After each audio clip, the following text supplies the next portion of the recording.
মর্মান্তিক সড়ক দুর্ঘটনায় স্বামী স্ত্রীর মৃত্যু। রবিবার বিকেলে বিশালগড় থানার অন্তর্গত গোকুলনগর টিএসআর ক্যাম্প সংলগ্ন সড়কে ঘটে গেল এক মর্মান্তিক সড়ক দুর্ঘটনা। ঘটনায় প্রাণ হারালেন স্বামী স্ত্রী।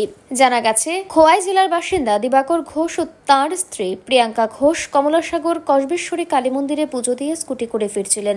ফেরার পথে গোকুলনগর টিএসআর ক্যাম্পের নিকটে তাদের স্কুটির সঙ্গে একটি ইকো গাড়ির মুখোমুখি সংঘর্ষ হয়। তীব্র ধাক্কায় স্বামী স্ত্রী দুজনেই রাস্তায় ছিটকে পড়েন।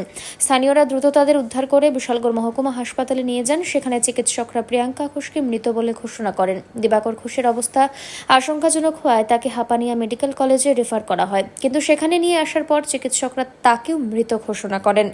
বর্তমানে দিবাকর ঘোষের দেহ হাপানিয়া হাসপাতালের মর্গে রাখা হয়েছে। হাসপাতাল সূত্রে জানা গেছে, সোমবার ময়নাতদন্তের পর দেহ পরিবারের হাতে তুলে দেওয়া হবে। কোন জায়গাতে হয়েছিল ঘটনাটা? হয়তো করবাকালী বাড়ি থেকে ফেরার পথে। আচ্ছা, মানে যে মারা গেছে ওনার নামটা কি? দিবাকর ঘোষ। মানে কোন জায়গা থেকে আইতাছিল তারা? করবাকালী বাড়ি থেকে। তো তার বাড়ি কোন জায়গাতে? বাড়ি খোয়াই। মানে কতজন, মানে এর সাথে কি আর কি মারাটা গেছেনি? হচ্ছে হেয়ার ওয়াইফ। মানে মানে হেয়ার ওয়াইফ কোন জায়গাতে মারা গেছে? বিশালগড় হসপিটালে। আচ্ছা, আপনারা এখন নিয়ে আসেন ইয়াতে হাফানিয়াতে? তো পুলিশ আইসিনি? পুলিশ আছে। আচ্ছা আচ্ছা, এর নামটা কিটা? দিবাকর ঘোষ। বিয়ে করছিনি? বিয়ে না করছি ভাই। আচ্ছা আচ্ছা, বয়সটা কেমন বইয়ের? হয়তো 28।